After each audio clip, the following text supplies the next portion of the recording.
欢迎来到今天的丰盛奥文哈。好，今天的题目是珍贵的你将被谁领取哈？珍贵的你将被谁领取哈？那是今天的3张牌啊。那等一下看近的时候哈，如果你要看久一点，记得按下暂停哈。还有，如果你选好号码的话，记得到留言区去把你的号码留下，然后让你的共振跟今天的影片连接更深哈。好，那我们来看第一张。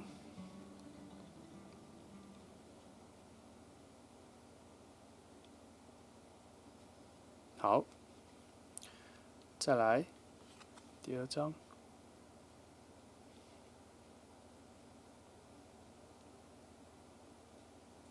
好，第三。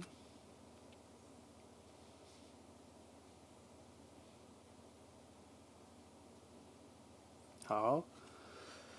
那今天我们会用那个塔罗牌星盘的分布的盘子来做一个全面的运势的，先大致上大体的一个捕捉，然后先应用到这个哈。那选好的话，那我们就开始喽。好，我们接下来从选择第1号牌的朋友开始哈。今天的题目是珍贵的你将被谁领取哈？珍贵的你将被谁领取哈？来。我们先选5张牌好了，我再用轮盘来帮你看一下你们2个现在整个运势的走向哈，来帮你看一下它的距离啊或什么的哈。等一下哈。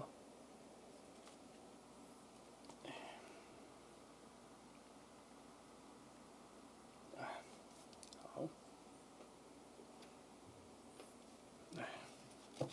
，5张哈。1、2、3、4、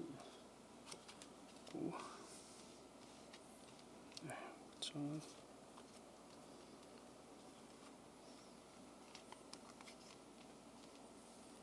好，我们先看一下这个哈。先帮你看一下这个位置。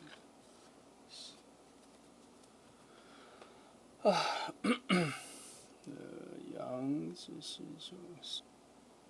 其实它这个位置的时候火能量还蛮强的，然后有一些方向性哈，然后我觉得因为它这里也会有权杖6的一些祝福，但是它又有我觉得它又有一个权杖5跟圣杯4的一种阻挠。简单来说啦，其实它已经是往你这个地方走来了，它其实已经离你蛮近的哈，它已经离你蛮近的，底下有一些比较强的力量已经帮你们往这里推进了，但是其中还有一些阻力，我想这就是可能一些很难预测的一个方向啦，很难预测的一些小事情。可是从这一个大方向来捕捉，你们2个现在相遇的局势来说，它其实已经有慢慢在逼近，有慢慢的在往你这边靠过来了。这个讯息没有什么，没有什么大改变，没什么大错误，只是有一些小小的阻碍啦，譬如说，他可能虽然往你这边走来，可是节奏不会那么快，因为他可能有一些自己的事情要先处理，他不是直直往你这边畅快的走来，他可能会从一种弯弯曲曲的方式才走到你的位置哈。再加上，他近期可能，我觉得他这边有一个比较执着的能量了，我觉得他的执着的能量比较像是说。我第一个讯息是得到说，他可能没有特别对于爱情啊，寻找爱情这一件事情有特别的敏感或什么，有一种分身乏术的感觉，有一种他最近这一个部分的水能量很少，因为他这一条路径上的火能量很强了，因为他也是有权杖骑士的能量往这边走来，他往这个方向走去，他现在能量往那个方向走去，虽然说是往你这边走来，可是他不是为了遇见你或是往你那边走，而是他现在要走的路径上会遇到你的能量比较强哈，因为他底下有一些木星能量是火星、木星能量都有在起来啦，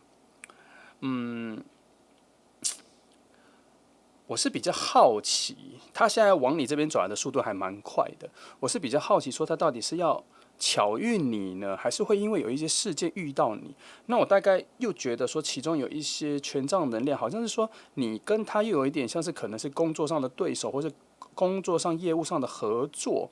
然后会有一种不打不相识，不小心产生一些特别的情愫。我不知道他就是有这个状态，因为他这里有一个状态是你跟他都有一种比较封闭的能量，就是你不会听他的，他也不会听你的，所以我才会觉得说他其中有一个竞争状态，主要是因为他这边也有权杖五的能量在里面，所以我从这个路径看起来，你们两个相遇的力量跟力道虽然很强，可是它并不是完全是为了让你们两个一见钟情的能量来遇到。好，但是这个路径上的好消息是，你们就这个区域啦，你们会遇到的这一个，该怎么说？该用生命力吗？还这个冲劲冲突的几率蛮高的。我觉得它比较像是说有两台车对撞了，但是它是一种，不小心，不能说不小心，我觉得它硬碰硬的状态撞到你，所以我才说它是一种不打不相识的状况。这个其实有一点难解，因为它底下有一些讯号都混在一起跑出来了。但是可以确定一件事情，就是它其中的火能量很强。它其中的火能量强的好处是，你们两个一开始遇到的时候，就会有蛮强的一种激烈的碰撞状态，不是冷漠的，不是错过的。他这一题几乎不会错过，他就是一定会迎面而来撞上遇到这一个人哈。那我们再看下面的啦哈，看他给的其他讯息有哪些哈。来，好，先看一下哈。以这里来看的话，先看这张好了，又是火能量啊！我先翻两三张好了哈，把它看清楚。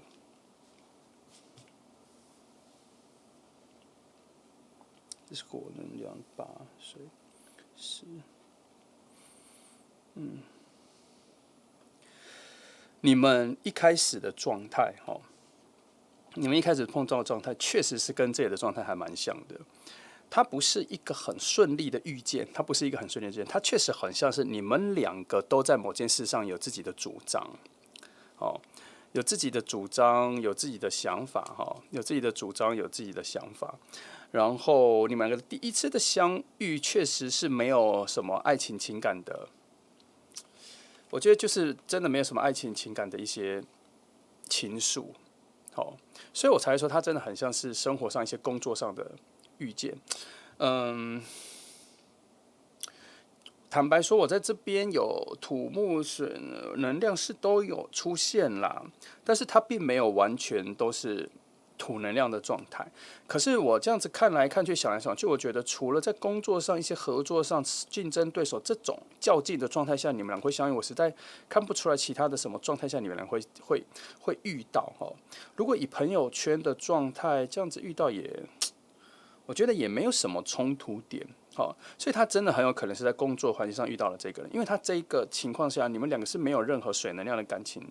在做交流的，所以初期来说，你们会对彼此印象很深刻，但是可能其中还有一点点小讨厌，还有一点觉得这个人一直在干扰你的事情，麻烦你的事情，所以你要记得，我一直说这一组真的很像是一种不打不相识，你们会在某一些激烈的火能量的对撞的情愫之下，发现这个人的有趣。或是在你们相遇的那一个主要的事件、工作的事件或业务之后，然后冷静下来才发现说，你跟他可能是同一种人，所以两个磁场相撞的时候才会那么大的能量，才会那么大的冲突，才会那么的争吵，才会印象才会这么的深刻。这是你们两个的这一个状态了。我目前看到这个，因为我光是从这里，然后再到这里，我就一直被非常强的火能量所冲击，而且这个火能量让我不得有点难以去拒绝他。可能有一件事是你已经跟他认识了，你们已经有所冲突，我们在工作上已经有合作了，你们两个已经有争执过了。他很有可能是这个状态哦，他还不是已经是未来式，他现在可能是现在进行式哦。哦，他可能是现在进行式哈。来，我再看一下这两张，你的，先把真的讲， 9，从这里看得出来你们两个，因为他又是逆的嘛，所以等于是两个人对于彼此的魅力跟彼此的存在感各方面都有点不太在意，就是也不太在意他是不是看得好，他是不是看起来很好看，他是不是很有魅力，他是不是做成能力很有强，他是处在一种你们两个的现在的碰撞的火花是处于一种有点小小讨厌，有点小小不喜欢对方的状态，所以对方就算是再好看，你本来也会喜欢，可是内在其实有一个概念是否定掉或是忽略掉的。好，然后因为底下确实是有一些小小的情愫能量。就是其实是喜欢的，可是在第一时间是没有办法立刻察觉到，其实你对他的那个感情的反应很大，是因为其实内在其实是喜欢这个人的。那因为喜欢这个人，所以对方做出来的一些反应不合你意，或是不如你期待，你就产生了某种反感，好，某种反感。不过我们必须说，这张牌它还是有一个讯息是在很深很深的深渊的那个底下，在你心底有一些你没有办法意识到的一个。底下的某种声音，其实你是喜欢他的，可是他这个声音他还没有完全浮出来，他被转换成很多对他的一种很重的感觉，就像很多人说他小时候喜欢谁的时候，你会不会去捉弄他？主要是因为心底有一种在意，可是没有办法去把它具体诠释成说是一种喜欢，那个在意就转换成一种，这个人怎么跟我一直在作对？这个人为什么跟我的看法那么类似？为什么我每次要做什么事，他都会跟我想法不同？其实主要是因为你们真的很相像。那两个人磁场上那个大碰撞的时候，就会觉得说，我一定要反抗他，我一定要跟他做不一样的事，我一定要超越他，我一定要表现比他好。主要是那个在意，心底很在意他的情绪，他也很在意你的情绪，两个就这样子来来往往。其实从这个点可以看出来，你们两个其实是蛮相近的人，我觉得你们是蛮相近的人。好，应该说，如果抛开这一些我觉得你们会是一种非常好的伙伴。个性上、情绪上，我觉得连这个角度看起来，两个人可能连星盘、星座上都有点雷同啦，都有点雷同，不会差别太多难怪我在这个位置，在这里我一直觉得这里的火能量很强，而且它是有一种非常好的火能量的往前并没有什么太多的大阻碍。它其实这里看起来是顺的，底下都还有连带一些太阳牌啊、力量牌的那些能量在做支持，火能量在做支持好，虽然它你们这一组在开始的时候并没有那么有理智可以判断出自己对他的喜欢，甚至也没有那么强的理智去判断出我为什么不喜欢他，反而就是因为这一组的火能量太强了，有一种撞到就火焰就烧起来，热度就烧起来，就很 hot， 然后情绪就很爆炸，而不是饱满，因为水能量也不够因为而且还有一点回避了自己内心的某种直觉，那个直觉可能是因在讲说，哎呦，这个人还不错我还蛮喜欢这个人的。可是他一开始可能因为你们两个一开始的目的不同，可能是我就刚讲的，他可能是某种 case 的时候，你们要做一些争夺较劲啊，或是他可能是不同公司的人啊，然后跟你有一种类似的一种竞争关系，反正其中确实是有一些竞争关系，因为这里面还是有权杖。应该是权杖五的概念，还是有一个权杖五的概念，而且两方，其实我们两方在初期的时候有点缺乏沟通，主要缺乏沟通，就是因为为什么会缺乏沟通，就是因为你们两边并不是互利关系，或是互相合作关系，就是有一种竞争关系，然后会是互相讨厌，所以你会很难聆听对方的声音，这是你们两个初期的关系但是从这里可以看到什么？从这里看到说，你们一开始的时候的关系浓烈度就蛮高的。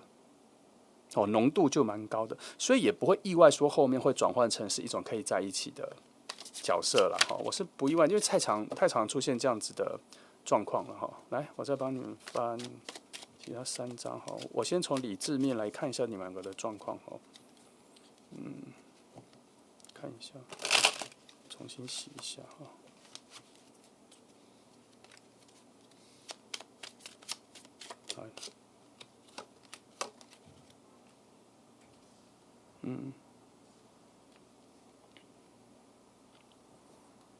这么大的牌3，好，这里也出了金星能量跑出来，你看就是会有就是会有感情的因素在那里，只是这一条路走起来就是没那么快了金星能量出来了，皇后能量出来了以路径上来说，还需要一点时间。好，前面这一段还是要一点，这个已经算是比较后面的。以非常非常需要高度理智去判断的位置，皇后牌讲了一件事情，就是后面已经拥有属于你们的东西。好，这个也是哈，这个非常严厉的。可是他必须设定一件关卡，你们两个如果没有熬过前面的那一个打打闹闹的状态，它是一种可能连朋友都不是的一个打打闹闹的状态哦。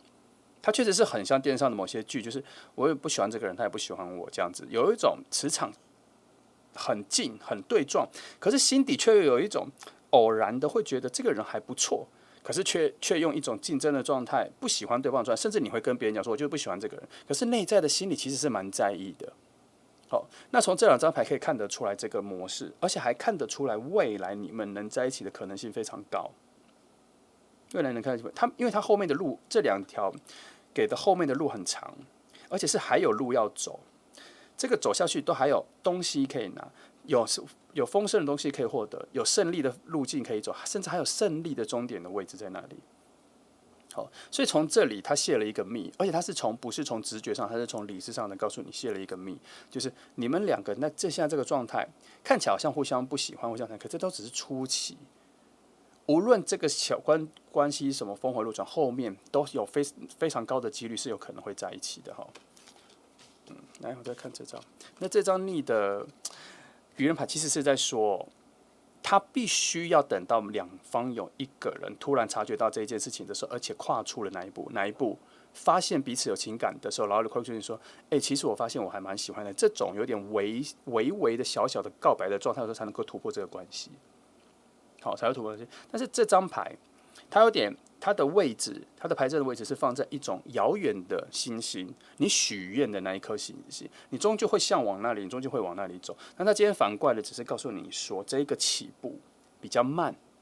比较晚，比较难跨出去。也就是说，你们两个即使有人心底有发现对方有感情，也很难在前面这个坏关系或是这种关系上要处理成要告诉对方你对对方有好感，蛮难的，因为很难确定对方也是这样子想的。但是终究你们两个会有一个人会突破，所以这个我是不担心的，因为我觉得他就是有一方会突破哈。来再看哈，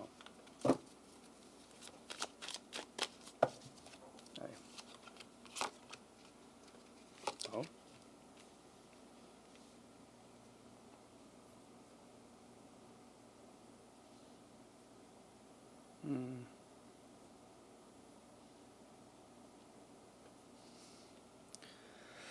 等等哈，9，我先讲这张牌逆位，我觉得他在讲说，你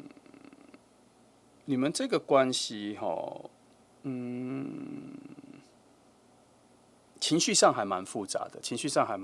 可是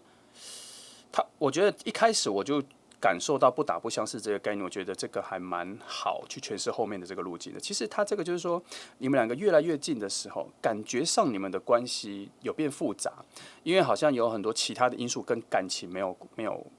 任何联系，没有任何关系。可是因为你们两个的交集跟对话互动的绵密度频率变高了之后，就慢慢可以理解到，其实你们彼此有互相学习到蛮多的。我觉得他应该是要从这个角度去帮你们两个互相慢慢的小小的开了一些智慧，就是原来讨厌的人，原来不喜欢的人，其实你们两个在这个竞争或是打打闹闹之间也互相学习了蛮多的，这算是应该你们关系进阶的一个开窍的一个小小的点。但是我必须说，他真的是因为你们两个底下真的有一个第一次见面就有一个蛮强的互相吸引力已经存在了。这个又说漏嘴，他还在一个非常善意值、良善值非常高的位置，告诉你说，你们两个最初依靠彼此的时候的那一个喜欢，他已经定下你们两个未来的关系，而且他不是走坏的，而且他是越走越好的状态。他偷偷的告诉你们说，其实你只要冷静下来，仔细思考，其实你是蛮喜欢这个人的。只是有的时候概念上是放不下，而且我刚刚讲的，即使你已经发现或他已经发现，要开口去表达蛮难的，就除非啦，真的有人突破那一点啦哈。但但我是没有那么担心啦，因为我从这里刚刚这里轮盘上面这个路径上，跟它其实旁边有一些能量的互相影响我是觉得它一开始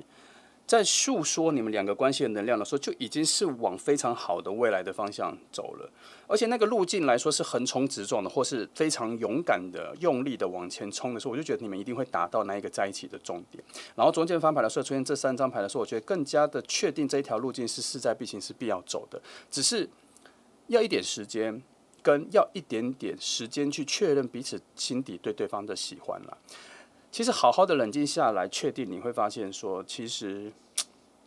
他有很多优点，那对方也可能会想到这一点。不过我觉得他这个很特别的一点是说，你们两个的意识是非常连近的，所以当你开始发现这个人还不错，会不会有机会在一起？只要有这个小小的意识跑出来的时候，你对对方的在意有点出现的时候，其实对方也会有这个意识在。其实你们两个能量这么雷同又这么相近的时候，其实有很多状况是会同步的啦。很多状况是会同步的，只是看其他的性格或是人格方面的话，可能看谁会先出手，谁会先走出那一步来看这个，虽然这一个权杖皇后是逆位但是我觉得在这里非常多的好牌都在逆位的时候，我觉得他在强调一件事情呢，这一件事情没有这么容易达成，或是会达成，但是没有那么快，或是没有那么简单。没有那么简单，你们两个的之间的情愫啊，那个混乱跟从一种可能对对方有负面感觉或是不好的感觉的时候，转换到好感的时候，他那一个跳动，那一个转换是需要一点时间跟一些特别的事件。那从这里看得出来，其实没有人能帮你们，也没有人能看到这一件事情，都是你们内心的直觉跟内在的一种突然跳起来，发现这一个情愫的那一个瞬间，才会慢慢的进化成到那里。我个人是觉得看到这，我觉得这份关系跟这个牌蛮好的。我一开始就觉得蛮好的，因为它有我很喜欢的对于爱情的一种能量，有一种很好的动能让你们会走到那里有一种很好的动能会让你们走到那里，所以我就没那么担心啦。而且底下其实也有太阳牌在指引你们，也有太阳牌在指引的。然后对于我去对牌面上做一些提问，然后那个提问其实我翻这3张的时候，我是对这个题目有一个理智的提问，我心底是问他说，如果这2个人最终会走在一起的话，需要面对什么难题吗？很理智的，就是说需要理智上的解决。可他就给了这3张牌，就告诉说没有啊，这一条路就是可以走，只是要再等一下，没那么顺畅，没那么理所当然，但是终究会走在一起，会有一些好的东西然后这是选择1号牌的朋友那这一题也没有什么太多，因为我觉得这一题还蛮顺的啦来，我帮你翻一下2张牌来看一下，他是否你们就问一个最简单的，他现在在哪？你们已经认识了吗？还是他在路上我就看2张牌来看一下这个解释就好了。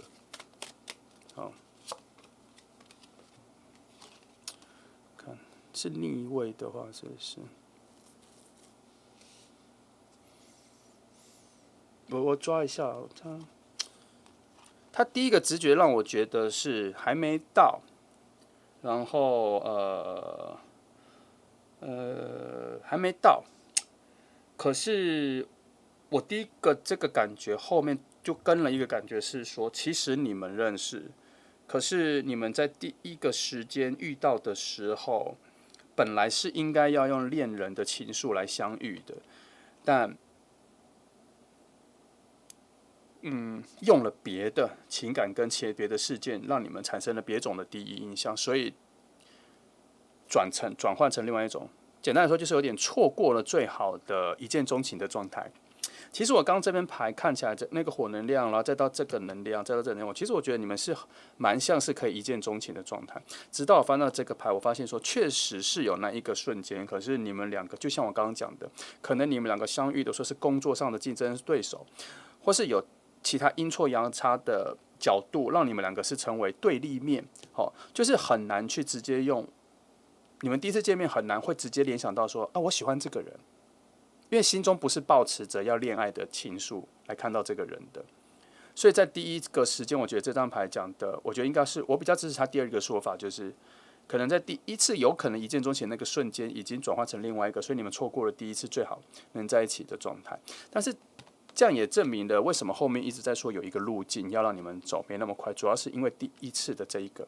就没有，因为它又是逆位的，你很难去觉得说，它不是错过了，它不是失去了第一次最好的相遇的机会。好，然后后面的延续性也都解释了，所以，答案就是你们已经遇见了，你们已经认识了哈。但不要急，我觉得这一题不要急，你要不要特别去找他是谁会出来？因为现在我看起来两个人内在对爱情的情愫都还没有出来，都还没有出来哈。那它很像是你去参加一个露营，然后去有一个萤火，然后今天晚上的萤火烧得很旺，然后虽然大家在玩在一起什么的，可是要在一夜睡着之后沉淀下来的清晨，才会比较明白前一天晚上大家的那个疯狂的情愫是什么。所以他现在还在那一个夜晚的萤火晚会里，他还没到睡了一觉之后冷静之后，在山上的那个凉风的清晨，理智的清晨还没到，所以我觉得内在的情愫还没有出来哈，你再等一下哈，那他已经在附近了。好，那就这样，这选择1号牌的朋友，那谢谢你来听哦，祝福你。好，接下来是选择2号牌的朋友哈，今天的题目是珍贵的你将被谁领取走哈？将被谁领取走？我们一样哈，先从5张牌来看一个基底的能量哈，然后我们再用轮盘来抓一下你们两个能量之间现在的整个大方向的趋势的走向在哪哈？来，我先抽5张啊，来确定一下能量哈。3、4，来1张，3号，中5，好，哇，反光很强。来，我来看一下它的位置哈，看它走去哪。好，看一下。从这角度去1、2这边去，所以它这里是有一些月亮牌的能量哈。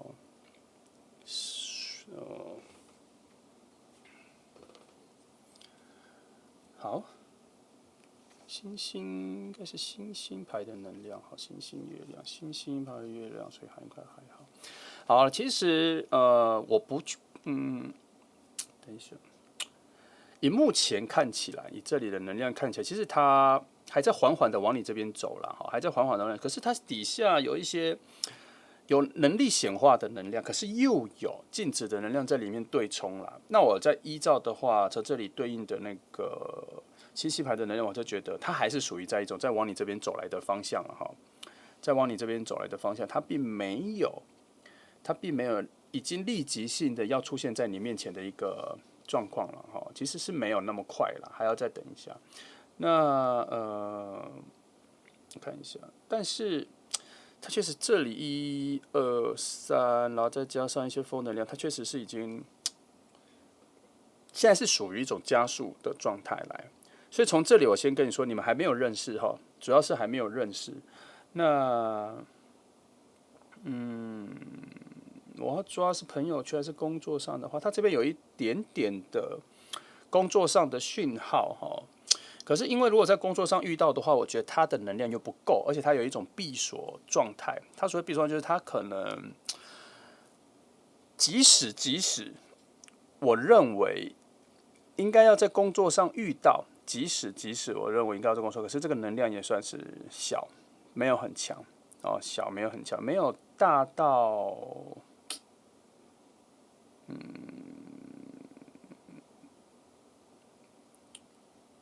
总之它没有大到让我觉得，等一下，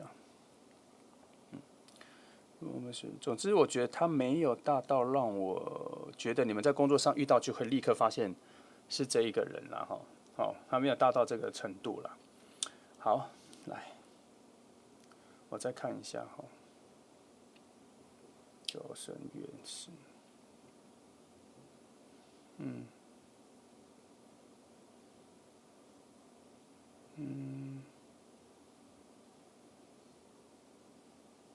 是这边调换。好，那没关系，这个我们再看哈，这个就先讲，然后来看一下这里的哈，来，先从这3张我直接翻了啦哈，我就不一张张，这样讲比较快。看一下。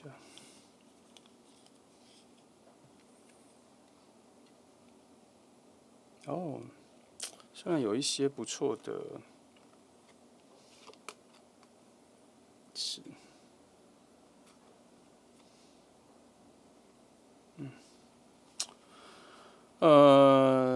这3张啦，以你们现在2个人连接上的结构来说，虽然它在缓缓的往你这边走来，但是我倒是没有觉得它。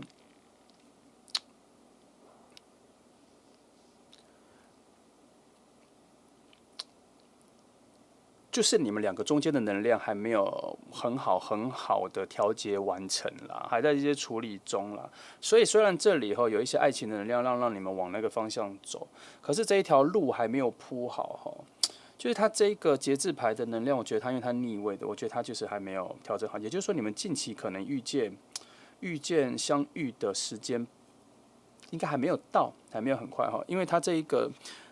权杖1的能量也是处在一个逆位的它就没有还在一种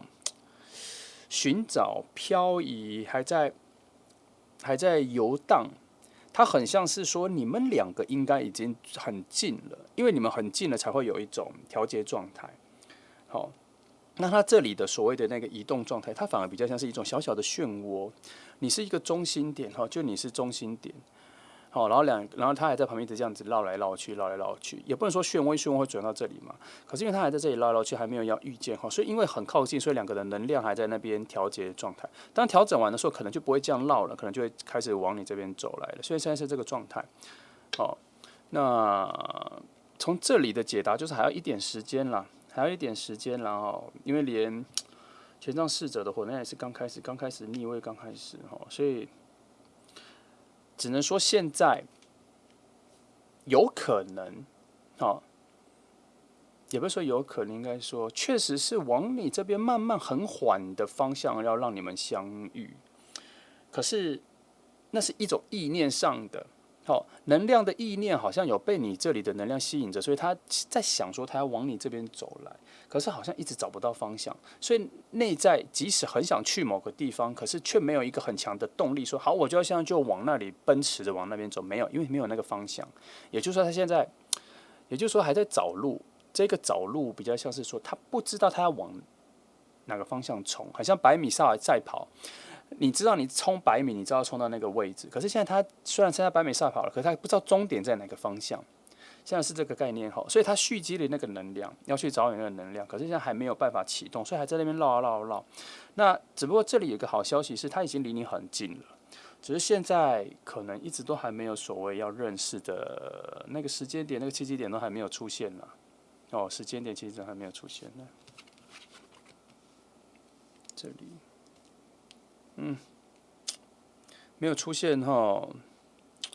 那火能量都是到的唯一正的火能量还是属于一种比较小型的所以确实还是要等一下我看一下这里是这里的能量实质对应这里水到这里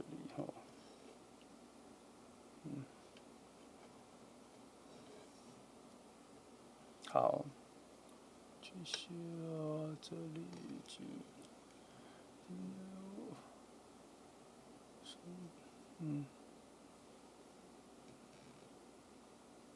好，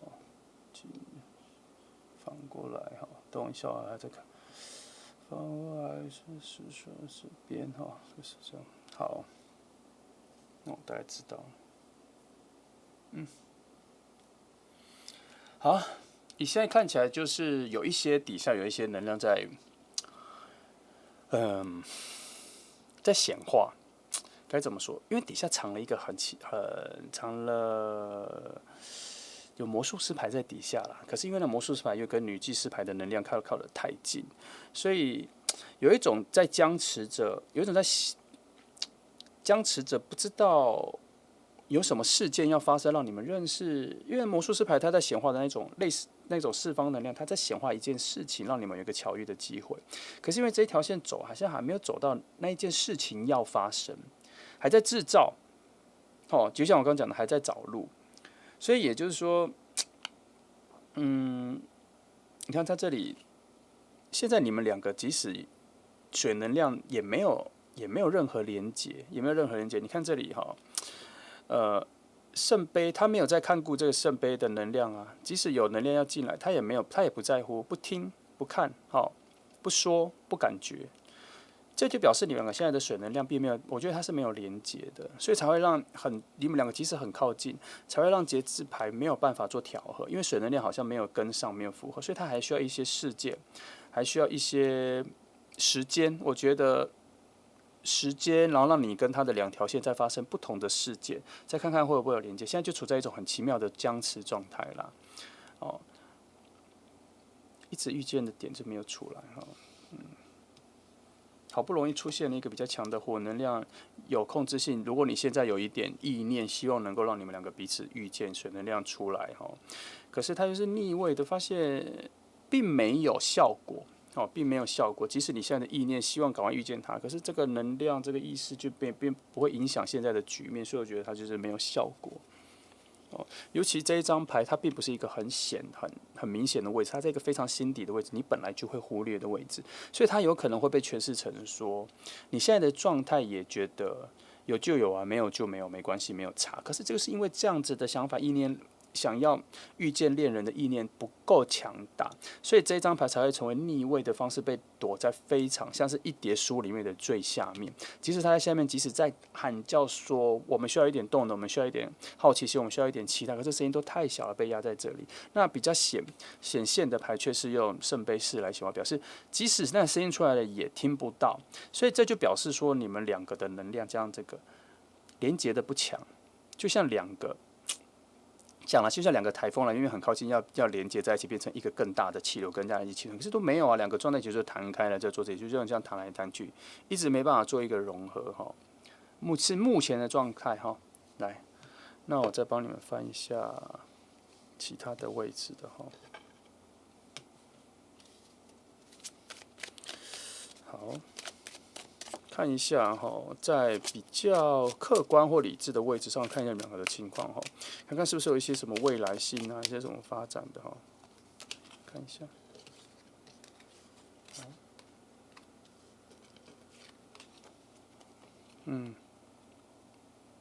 是有了没有？这张牌应该是要有一些正确的方向性，可是逆位了表示现在也不在两个相遇的路径上，两个人现在有点分道扬镳，分在走的不同的路，比较交叉的路径上然后中间有非常多绵密的杂事其实你们两个是不太能够遇到彼此的。那虽然两个人的想法上、意念上，其实都有想要找到这一个人，好像有种感觉，好像有一种感觉说，好像我好像近期好像有一种恋爱的感觉。好像有感觉到了，可是那种渴望、想要和相信的能量不强，所以愚人牌出来的时候，他在让整个局面变成是一种从头开始。他现在有点在提醒你，他现在在一个位置提醒你说，你现在心底渴望有一个恋人的欲望可能不够强，那这个强要强到说，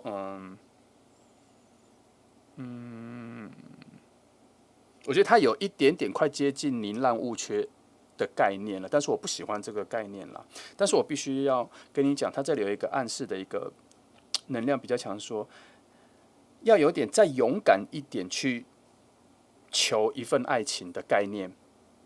求一份爱情要有一点勇敢，现在心里好像有蛮多的害怕，心底虽然觉得希望跟任何人在一起，可是又有点担心，说怕说任何人来我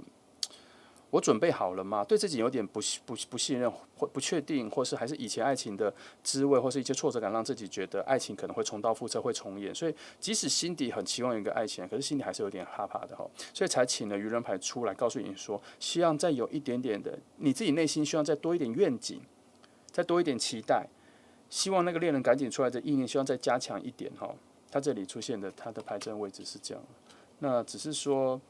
非常客观、非常理智的位置，说其实我们两个现在很多错过了，路径也不同啦，也不会现在也讲白一点就是也不会相遇了它就近期但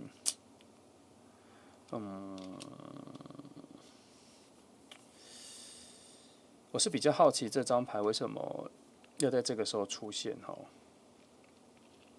因为现在这整个牌看起来好像是说你们在附近，可是一直没有机会认识到，中间也没有任何可能会因为朋友或什么的线没有出来哈。没关系，我另外多问这一张好了。为什么出愚人牌？我是直接问他说为什么出愚人牌？虽然我已经解释了，但是我还想知道更多深刻的东西。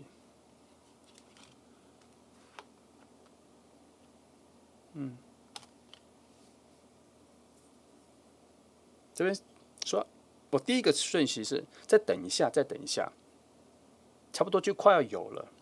你们两个之间差不多就快要有那一个事件，快要有那个连接了。再等一下，就快要有了啦。哦，确实是以我刚前面讲的，确实好像你们的故事线还有一些事情要发展，才会发展到比较合理、比较顺的状况，让你们有连接到。哦，好，这个，我等一下再细问这个人在哪了。虽然已经在附近了，顺便还会在什么工作上或什么情况上会遇到，不确定哦。等一下再细问看看有没有。啊，还有另外3张牌，我先看一下哈。先看一下比较直觉性的位置，牌面会给什么？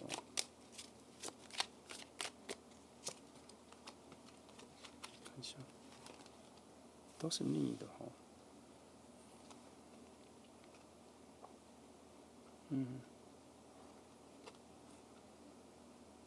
哦，好，是不是？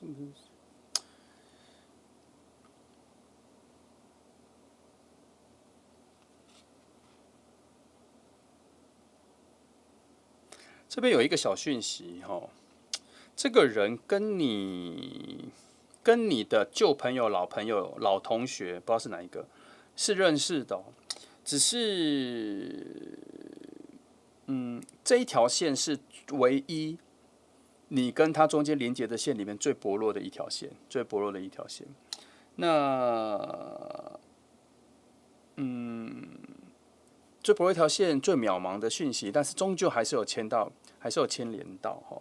然后你们中间确实是要有一个特别的事情发生才会连接到了，但是我不想讲说这个可能。我打个比方哈，它不是真正的事情。我打个比方，我只是在阐述说你们这一条线最会连接在一起的讯息。我这边感觉到的是说，你的这个老朋友跟他其实是认识的，但是他们现在是断联的，没有常常联络。但是可能会有一个比较大的事情发生，说可能就是有谁生病啦，有谁过世啦，或是老同学有人过世啦，所以他们要去参加丧礼或什么的时候，然后会遇到，然后才又再重新联系到，然后你们这条线才会连接起来。这个只是打个比方哦。我是在讲说会有一个比较大的事件会这样连接到，但当然也有别的事情让他们可能老朋友或老同学遇见，也有。可是这边的能量都不是走在一个欢庆能量，它是走在一种比较负面的聚会的能量，负面的相遇的能量，所以它不是什么值得庆幸的喜事啦。所以我才用丧事来做一个比方，只是告诉你说他那边的故事可能会这样子发展在。遇到，然后他在遇到的时候呢，他就连接到你，或是有在谈论到你，然后再到才会有机会，某些吃饭或什么才会遇见。然后等到你们遇见的时候，我这边看到的一个讯息是，等到你们遇见的时候，会有一种熟悉感会跑出来。那个熟悉感很奇怪，它会有点像是说你们遇见的时候，会有一种，我知道你是谁呀、我看过你耶。你知道为什么会有这个讯息吗？因为我刚刚是不是说你们两个能量一直都很近，只是一直都没有真正的认识，好。所以才会后面遇见的时候才会有一个熟悉感。那现在因为你可能也知道是谁，你可能看过是谁，或是你也在网络上看到你的朋友跟他合照或什么，你知道是谁。可是你们两个并没有那一种很直接的联系，所以你们两个现在处在一种陌生人的状态，也对彼此也没有所谓的喜欢或不喜欢的感觉在。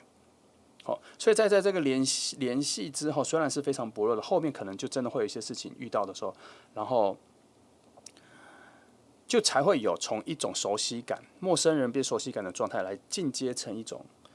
有可能进一步交往的状态。所以这2张牌的能量才会出现。刚刚这2张牌翻起来的时候，他就是叫你说再等一下，底下有一些蛮强的能量正在连接，正在创造那个故事线。他要讲的就是这一个哈。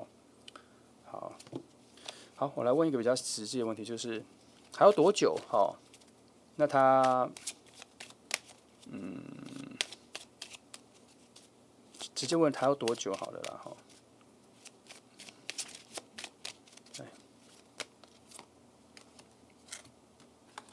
3张啊，这样长了一张。9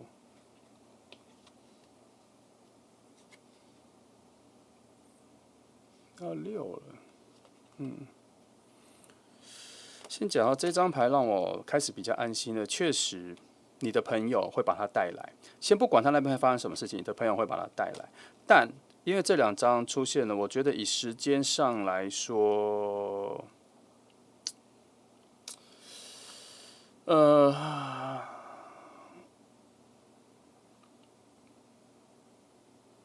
他最快吧。我不敢直接说，反正我觉得他至少还要1季之后啦，还要1季之后才会慢慢发生哈。因为他这2个时间讲的比较长一点，再加上又用这个来讲时间，他叫你再等一下，这种比较时间感，我觉得不在附近的，我觉得这个至少要再等1季以上啦。他有可能到6个月，必须老实说，半年以上，因为他这个所代表的一些季节跟月份都不在附近哈。看一下，帮你看一下好了。7，这是几？7跟8的位置的话，应该，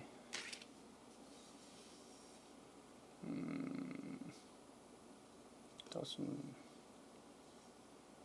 这个是，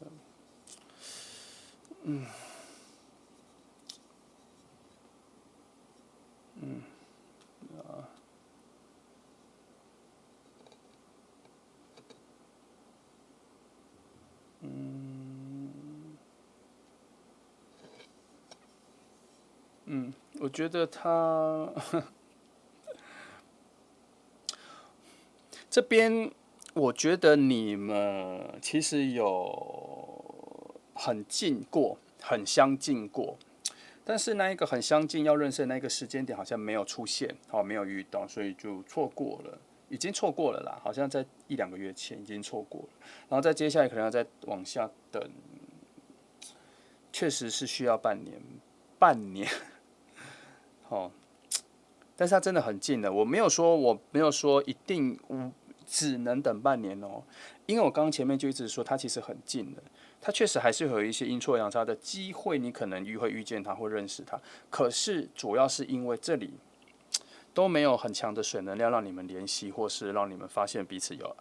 那个感觉，所以即使很近了。也不会有那一个情愫出来，所以也才会说，等到你的朋友或什么在介绍认识的时候，你才会觉得说，我知道你是谁，我看过你啊，那时候才会开始，那时候才会开始，所以只能再等一下了哈。好，那就这样哈，这是选择2号牌的朋友，希望有帮助到你，给你一些方向感哈。那谢谢你来听，祝福你哦。来，接下来是选择第3号牌的朋友哈。那今天的题目是呢，珍贵的你谁会来领取？好，我们一样先抽5张牌来看一下，先把这个牌面的能量先定下来哈，然后我们再一一做解释，再做询问。如果有一些很刁难的角度，我就会直接另外翻牌做提问哈。3、4、5。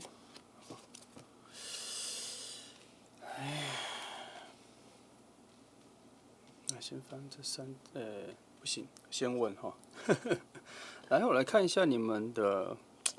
整个现在的走向跟趋势哈，来从轮盘里面来看哈。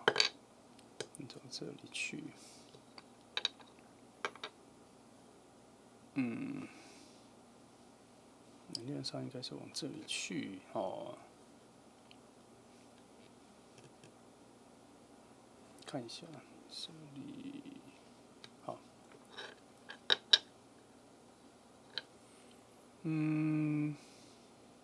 还不错，还不错。我觉得你们，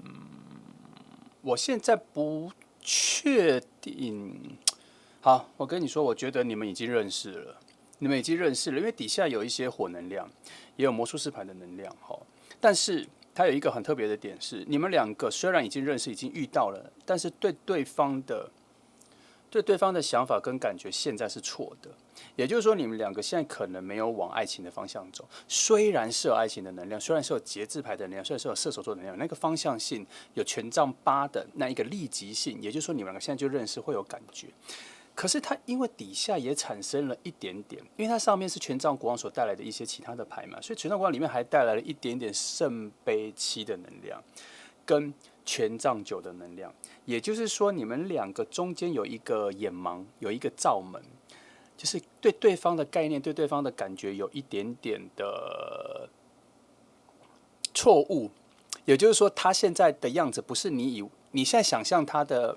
就是说，第一印象是错的啦，第一印象是错的。弯来弯去，就是说你们现在的第一印象是错的啦。那，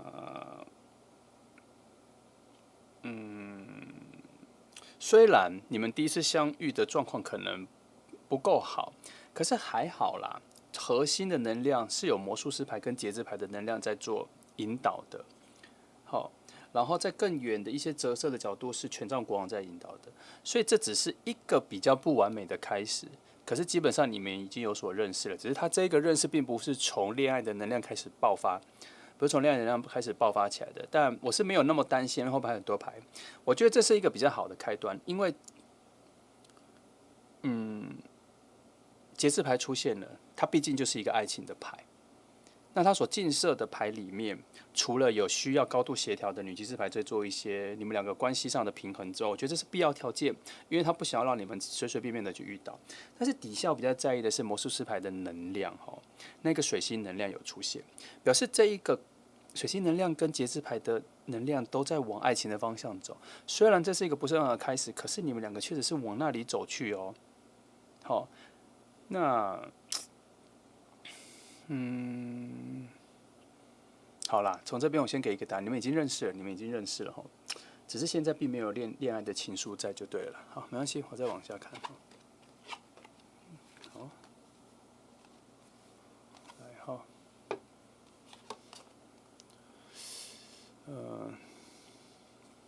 魔术师牌这里是逆的宝剑7，还好宝剑是逆的。这里魔术师牌在这个位置，它只是说，这就我刚刚前面讲的，我看到魔术师牌在显化你们两个的路径嘛。但是我在说显化的时候，并不是说已经显化完成了。好，我有这个提问，所以他这边告诉我说，没错，现在还在把这4种能量慢慢的聚集起来，来显化一下，来显化出你们两个会有爱情的情愫的方向。好，那这一个算是一个向往。就是说，这个魔术师牌所在显化的向往也是往这个方向走，也是从圣杯2看。虽然这能量很小，但是终究是要让你们有爱情的情愫方向走的。那只是希望你这里只是告诉你说你要再等一下，现在还在显化中。但是魔术师牌的显化速度其实是很快的它并没有很慢它并没有让你长久的等它并没有可能权杖6啊，或者是宝剑7宝剑6的那个能量让你再等一下，没有，它已经快要显化完成了。尤其这里。好，节制牌射手座的能量在这里有出现，那个立即性权杖8的立即性其实是很快的，所以呢，你再等一下啦那你们两个之间的情愫可能会在下一次见面，或在后面几次见面之后，就会比较有好感了然后可能会从别人的口中，或是别人的对这个人的形容之后，让你对这个人有所改观。总之，你对这个人是会有一点改观的那这边有这张牌在告诉你一件事情，提醒你如果你听到这里，你已经知道是谁的话，他是说希望你不要把这里的讯息拿出。我不知道他这边有一种不要拆穿，有一点讲说你让他自然而然的发展，然后或是你已经知道是谁，不要用一些小技巧让他喜欢上你。他希望你自然而然的，或是当做其实不知道这件事。虽然这样讲有点失去了看塔罗牌的意义，可是有的时候我们看牌，就是因为我们看到了，因为它并不是在提防你一些危险，它是一件好事必须要发生。那如果你已经知道是好事要发生的话，那就不要这样特别去做一些推动，或是不要再去多做一些事情，让它自然而然的发生就好。因为牌面就已经说，它自然而然的魔术师牌会显化，让你们有一个新的相遇的机会。好吗？如果你已经知道，那如果你不知道的话，就抱持着期待就好了。有的时候最怕，其实我蛮怕，最怕就是每次翻到一点点的时候，你就已经知道我在讲谁了。那我会有点担心事情会变得比较刻意，所以我会希望在这里做一些警惕，告诉你说，不要说破，或是不要把它讲出来，让它自然发生哈。那这个遇见没有什么危险，所以没有什么特别的警告。这个人也算不错，不是一个会让你造成一些伤害的人啦，所以就慢慢等待。就 OK 了，牌面上是觉得这样就可以了。然后，一些智慧是。那你跟这个人的关系，会在一些你不知道的路线上，有人会默默的帮你啦。我觉得他不是刻意去帮你和他变得关系比较近，而是这个人可能会不知不觉的去创造一些大家见面的聚会或什么的时候，然后让你们两个相遇的机会会变多，或是下一次相遇的时候关系会变好。因为我们刚刚前面已经说了，你们第一次见面的时候，其实你们都想错对方了，对对方的第一印象都是错的。我觉得这有可能是能量只让你们遇见，可是并没有让你们有良好的互动。那你们前面对对方的想法跟看法都是从别人的口中，或是从网络上、照片上去对这个人的想法的一种刻板印象，或是初步印象，但是你们并没有一个很深入的第一次的交流，但后面会有这张牌这边会有然后这里也有然后是旁边会有人会帮忙，会有人会去创造，你不用刻意去找你们的接触机会那只是我刚才讲宝剑六的移动性我刚刚是不是有说魔术师牌的那种显化具体的速度其实蛮快的，不是像宝剑六的嘛？宝剑六出来了，而且是逆位的，它确实是告诉你说它的速度是更快的，也就是说你们关系的进展会比关系的进展其实还蛮快的啦。你们可能在下一次见面的时候就会产生一种全新的好感了，就会产生一个全新好感。这里的讯息其实蛮混乱的，为什么我觉得很混乱？因为我有感觉到。明明你们应该已经要往可以谈感情的方向走了，可是却又感受到魔术师牌说还没有准备好，然后又感觉到有能量说还需要有人牵线，这样子。所以我整个整理起来就是说，你们应该已经认识，但是还没有到成熟的时机，让你们会有一些恋爱的情愫出来了。那，我们就再看看再看看，这里也没办法多做什么，多说什么。来，我对于这个牌很有想法，我先多翻一下其实这是额外翻的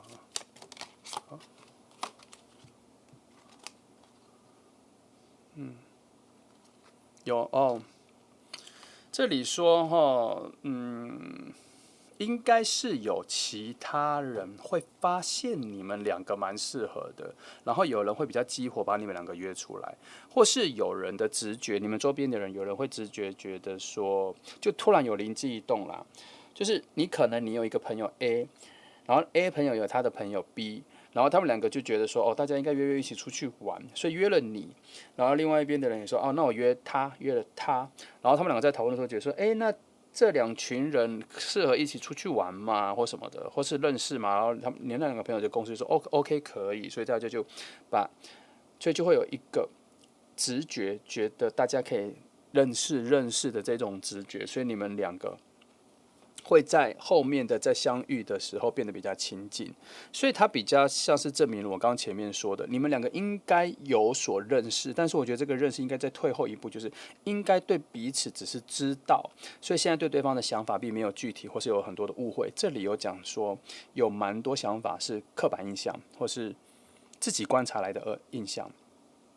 就像是你网络上看到你的朋友跟别人出去，然后你觉得这个人你很在意，所以跟朋友聊天的时候聊到他，所以你对这个人的看法都是从别人口中讲的，或是你自己看照片的时候感觉到的，或是你们出去的时候有看过这个人，但从来没讲到话，都是你观察他对他的一个很微薄的印象来认识这个人。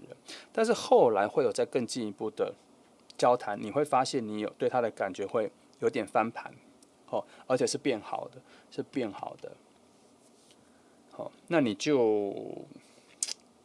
最近多跟朋友出去吧，因为他可能就会出现的吧。我是希望你不要特别去特定觉得是谁啦，但是我比较知道的是说，你真的在遇到他，在看到他的时候，你们不是一个完全的陌生人就对了，很好开口聊天，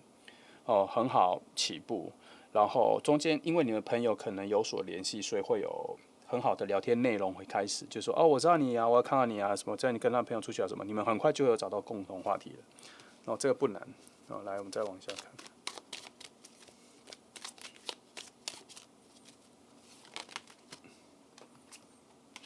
因为我已经有问题，然后他自己调出来，那就出来吧。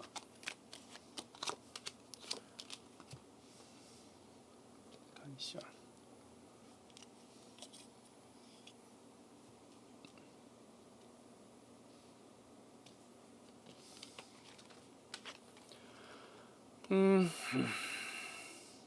6是还好。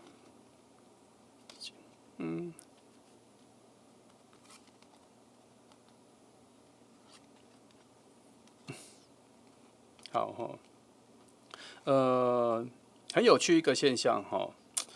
你跟他相遇的时候会有一种，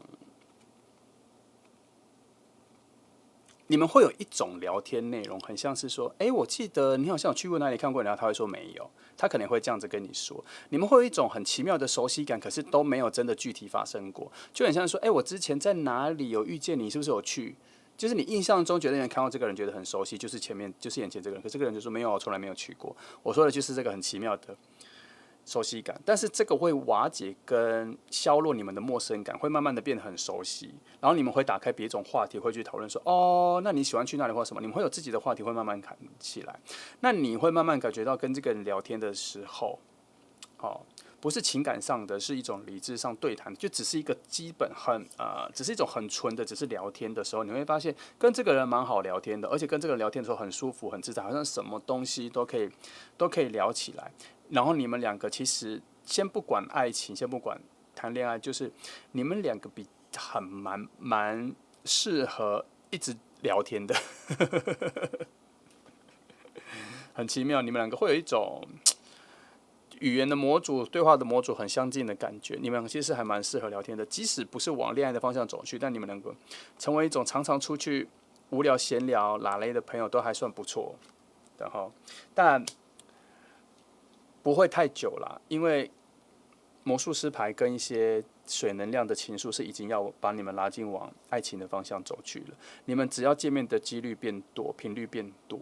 自然而然就会往那边走。所以从这边看起来，它有一点点线索了。它有一点点像是说，会从你已经认识的人里面，然后因为见面的次数变多的时候，会产生一些那个底下的情愫就会马上跑出来。如果你不知道是谁最好，它会从一种你跟某些朋友的频率，它这个蛮像新朋友的频率增加之后，感情的情愫就会出来。这一题，你的这个恋情不是你已经认识很久的朋友，不是你熟悉的人，他是新的角色，他是一个。不能说他是一个新的面孔，但他是在你的人生中出现的是新的角色。来，再看一下。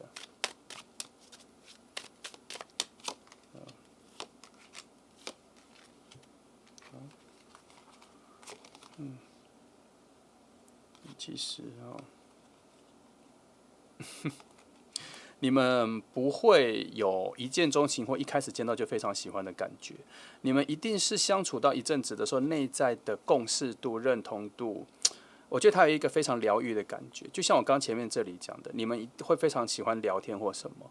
它也不算是日久生情，而是算是达到了一种彼此信赖、理解的饱和度到了时候，然后感觉上有越来越近，然后有开始发现对彼此的依赖跟习惯性浓度变高了之后，这个关系就会往前进一步，好，就会往前进一步。像他这一个恶魔牌逆位，在告诉你说，你们本身就有一些吸引力，互相的吸引力，可是都被藏在非常底下，都被藏在非常隐性的位置，甚至没有察觉到，没有察觉到，然后甚至以为没有，甚至以为没有。哦，但是因为女祭司牌在这边，它会慢慢的调节啦，它会慢慢的调节，可是它也速度也蛮慢的，然后它让你们情感上保持在一种虚假的冷静。什么叫虚假冷静？就是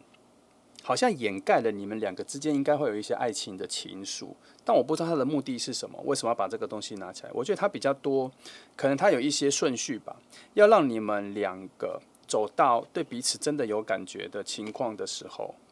之前可能有一些前置动作是你们需要对彼此的信赖度提高、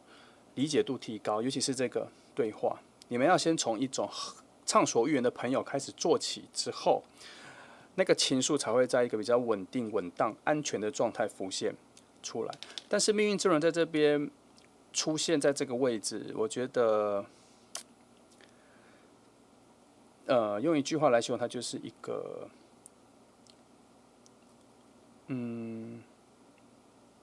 非常有祝福感，非常充满爱、充满善意的一种祝福的路径，已经帮你们打开了。哦，已经帮你打开，也就是说，也许你们两个产生爱情的情愫会比你们想象中的慢一点，但是你们已经走在那个路上了，然后会慢慢的察觉彼此对对方的一种安定舒服的感觉，一点一点才会跑出来。这也是为什么一开始魔术师牌是逆位，因为它必须要让你们四个能量都在这个非常稳定的状态里面，再往爱情的情愫那边走比较好。你们的关系可能是这样啦，他这边就没有给你一触即发的感觉啦。他这一题就真的是需要慢慢熟悉之后，才会发现那个水能量才会跑出来。哦，好，来帮你翻一下要多久好了哈。我觉得大家都应该会蛮在乎多久。来哈，帮你看一下时间大概要多久哈。还要多久吧？来看一下，大致看一下，2张就好了。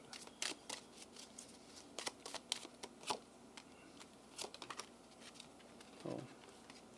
看看有没有什么2个线索。看一下，圣杯10，圣杯10在这了。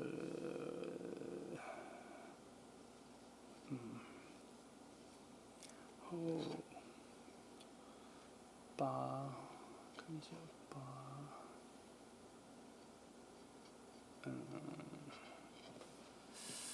8，8在这，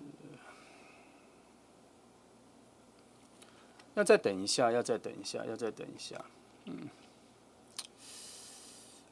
我跟你说，它有2个可能，哦，你们可能1-2个月前已经有认识了，这是一个可能哦。这里哦，圣杯10讲，有可能已经认识了，在要进夏天之前，春天末夏天初之前，如果你是现在这个牌发布的时间呢，就是7月底，那以时间来说，就是夏天末。夏天初、春天末的那个时间，你们可能已经认识。但如果你是冬天看，不知道你什么时候看这个的话，那大概就是那个时间。那在下一次的话，可能要再等到冬天。哦，可是这个冬天的意味不是说，我觉得它在往后冬天意味不是说你们那个时候才会变得才会在有，我收回这句话，重来哈，就是我觉得它可能要到冬天的话，你们关系才会变得比较好、比较近、比较有情感，水能量才会开始跑出来。但是我觉得最好的时机，你们两个最好的时机啦，也许不是在说你们可能上一个春天末夏天初已经有认识，也许不是这个，也许是说从现在开始在慢慢往下的时候，经过一个冬天，要到春天之后下一个水星之后，关系才会慢慢的被滋养成爱情的能量。所以也就是说，也许你现在已经跟他认识了，但是你们前面要做这一个朋友的时间，可能还要再过好几个月，然后要到冬天之后才开始有一些爱情的情愫出来。目前看起来的顺序应该是要这样发生了哈。那所以如果你要做一些主动性的动作的话，那就是尽可能的，应该不是说跟朋友出去认识人，而是跟你已经认识的人的时候重复联络感情，尤其是那个跟你无话不谈的人，感觉好像慢慢的才会有那个情愫出来。牌子是这样子，好，这组牌其实我看到蛮多甜蜜的讯号，只是甜蜜的讯号都被放在了蛮多冷的位置、理智的位置。它这个点比较多是在讲说，它不是爆发型的，它不是直觉型的，你们两个的关系需要一层一层、一点一点的观察到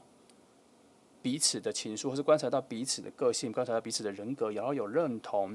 有依赖、有习惯性之后，那个情愫才会跑出来。所以它真的需要一段时间。好，那这就是选择3号牌的朋友哈，希望给你一些方向感，能够帮助到你哈。那就谢谢你来听哦，祝福你们。